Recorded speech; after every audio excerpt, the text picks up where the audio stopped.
ایک شخص تھا اپنی بیوی سے بے پناہ محبت کیا کرتا تھا، بدقسمتی سے اس کی بیوی کو جلد کی بیماری لگ، اب دن بدن اس کی خوبصورتی بدصورتی میں ڈھلتی گئی۔ دوسری مصیبت اس پر یہ آن پڑی کہ کسی حادثے پر وہ شخص بینائی سے محروم ہو گئے، نظروں سے محروم ہو گئے۔ اب دونوں میاں بیوی اس حال میں گزر بسر کر رہے تھے۔ بیوی کی یہ جلد کی بیماری دن بدن بڑھتی گئی، وہ اتنی بدصورت ہو بیٹھی کہ کوئی بھی شخص اسے دیکھنا گوارا نہیں کرتا تھا۔ اب سارا جہان اسے دیکھنا گوارا نہیں کرتا تھا، کراہت کرتا تھا۔ ایک اس کا شوہر ہی تھا جو بسم اللہ پڑھ کے لقمے توڑ توڑ کے اس کے منہ میں ڈالتا، اسے کھانا کھلاتا، اسے پانی پلاتا۔ وہ سوچتی اگر یہ میرا شوہر اندھا نہ ہوتا تو یہ میرے ساتھ کبھی بھی نہ رہتا، مجھے چھوڑ دیتا، مجھے طلاق دے دیتا۔ مالک شکر ہے تیرا کہ اس حال سے پہلے تو نے میرے شوہر کو نابینا کر دی۔ میرا شوہر اگر ان آنکھوں سے میری یہ بدصورتی ایک بار بھی دیکھ لیتا، مجھے اپنے ساتھ نہ رکھتا۔ وقت گزرتا گیا، زندگی کا سورج ڈھل گیا۔ اس شخص کی یہ بیوی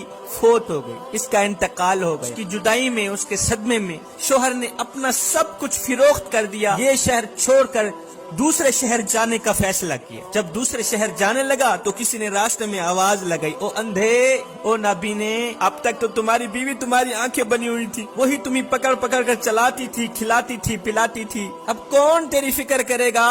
اب اکیلے کیسے رہو گے او اندھے؟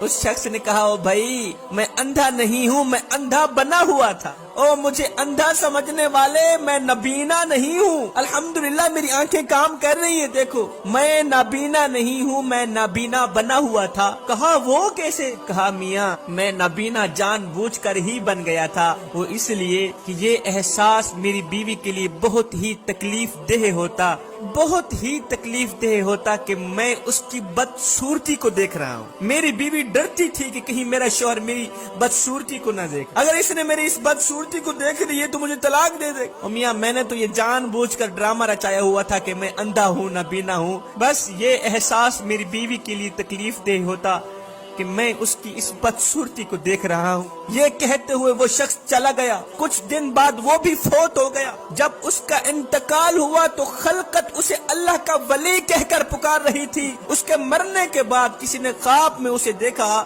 کہ وہ شخص جنت کی وادیوں میں گھوم پھر رہا ہے، جنت میں ٹہل رہا ہے۔ کسی نے پوچھا، او میاں تو جنت میں کیسے چلا گیا؟ کہا ایک عمل کی بدولت اللہ نے مجھے بخش دیا، میرے تمام گناہوں کو بخش دیا۔ کون سا عمل تھا؟ یہ وہ والا عمل تھا جو میں نے بیوی کا دل نہیں توڑا تھا، بیوی کو وہ تکلیف نہیں دی تھی کہ میں اس کی بدصورتی کو دیکھ رہا ہوں۔ بس یہی عمل میرے اللہ کو اتنا پسند آیا کہ اللہ تعالیٰ نے میرے صغیرہ کبیرہ تمام گناہوں کو بخش